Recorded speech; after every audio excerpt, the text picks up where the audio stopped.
Hey there, Dungeoneers, and welcome back to A Paint Sesh. For those of you who are new, sit back and relax and enjoy.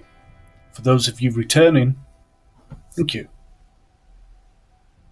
Thank you very much. And then for those of you who have decided to show and support just that little bit more, yes, to the Patreons, thank you very much. It's a massive help, massively humbling, so thank you. In this paint sesh, it's a quick look or a showcase for the Vargheists.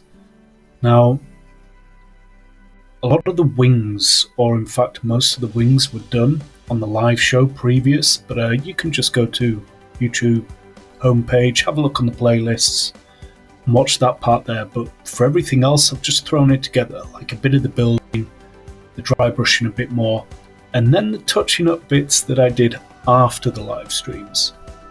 And then, as always, just a little showcase video edit for everybody to enjoy. So, without me babbling on and on and on, here we go to the Vargheist Showcase. Sit back and relax, because here we go.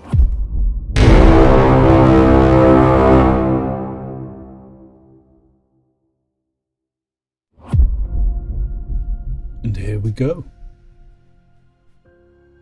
To be fair, these Vargheists are probably one of the first models that I have. Putting together was super easy.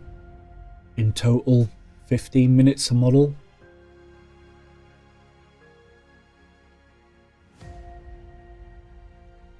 And that's pretty quick for a little cleanup. Don't use a blade. Use something a little safer if you can. This is fine for me. It just is. It is what it is, I guess. But as I'm cleaning, I do like to try and do tests like this. A little dry fit first. Oh. And I've changed up my game. I've ended up with a brush bottle. These little brushes for the glue. Game changer. Absolute game changing for me. It just makes it so much more simpler. And the little nozzles I was using before, they'd always get blocked up. Using the brush, a lot easier. Give one a try, you never know. I mean, each to their own, but hey.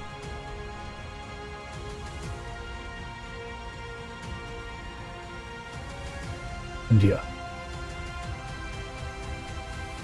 Just like that. Nice and easy. And don't forget, you should always give the cement glue just a little time to become tacky. I don't always do that because I get on. But don't forget this as well. A little bit of capillary gluing. Thanks, Dan.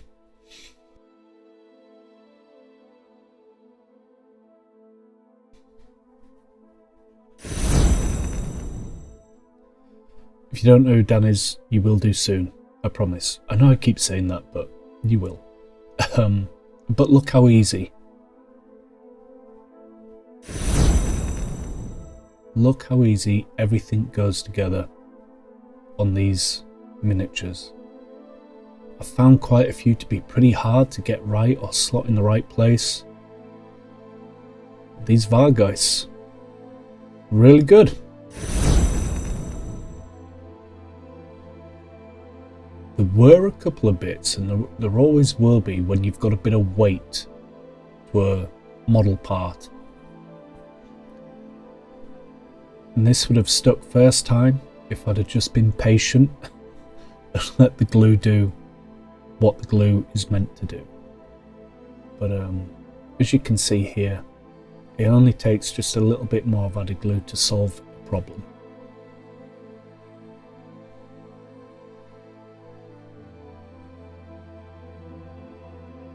remember, patience. I'll probably always do this whilst building models.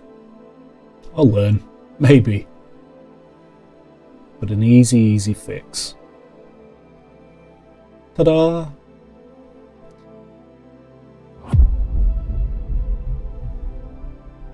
Here we are. Look at these models. These are something from fantasy. Scary fantasy. Awesome. And I was getting super excited to paint them. Yeah, a little thumbprint there, but you know. After a very quick spray with the rattle can, these Vargheists were ready. And I chose the rattle can because it is so much quicker. Having an airbrush is amazing, but these are just 5 minutes in total.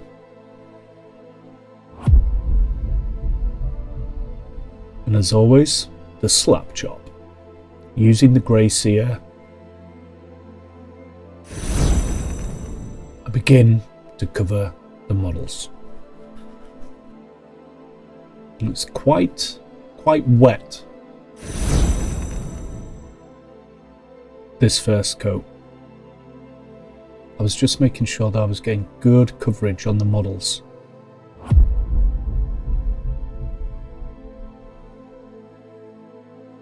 And you never really notice until you use a white over the grey sear how dark the grey sear is. But in this instance, I think less is probably more, and I did too much with this white highlight. But lessons learned.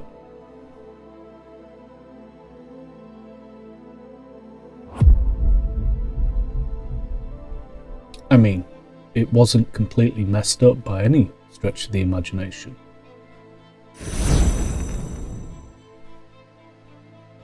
Now, I don't know what you are all thinking here, but I was slightly panicking.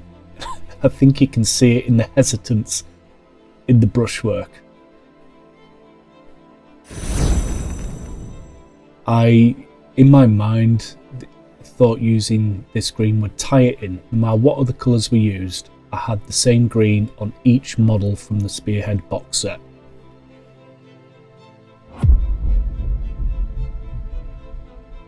I didn't want to go straight to the verdigris, so I used this pale blue first and did a full dry brush coat. And looking back on this video, oh, get that brush hair off.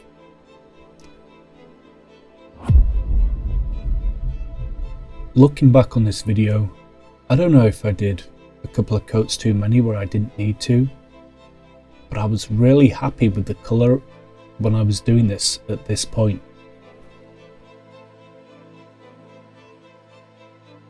But there was something I needed. I just needed to darken it down to bring it back up. There's a colour we see here, this verdigris that the miniature's been coloured in. That's that greeny blue that I wanted.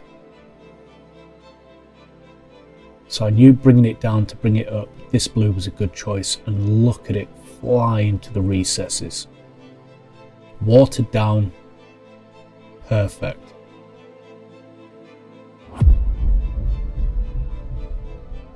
Then the verdigris, sponged on. I've learnt this from one of the other projects I did videos that's up on my Patreon with the giants, Sons of Bahamut. But this is a technique I will be using for larger models forever. I was starting to get excited because it was looking pretty cool for a tabletop standard. Using quick, cheat techniques or whatever it is we're going to call them. But I was happy.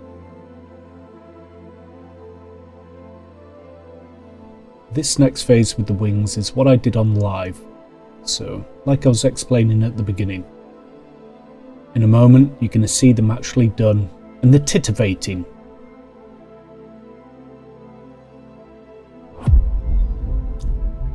Ta-da! This is what they look like. Like I say, if you want to see how I did the wings and hair, just go on to the other lives from the playlist on the YouTube homepage. These were just some small touching ups that I was doing, trying to make the models ready. But I was happy. I was more than happy. They'd been done really quickly, and I was really happy with the effect and enjoyed doing them on the live so much. Then a moment of creativity hit, and I thought I'd try something. Anyway, we'll see how all this pans out and how they ended up, but thank you, Dungeoneers. Thank you for watching, hanging out, and spending some time with me.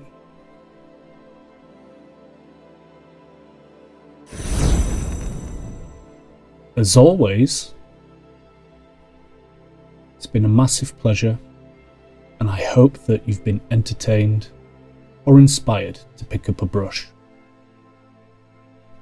Remember, free your creativity. Bye.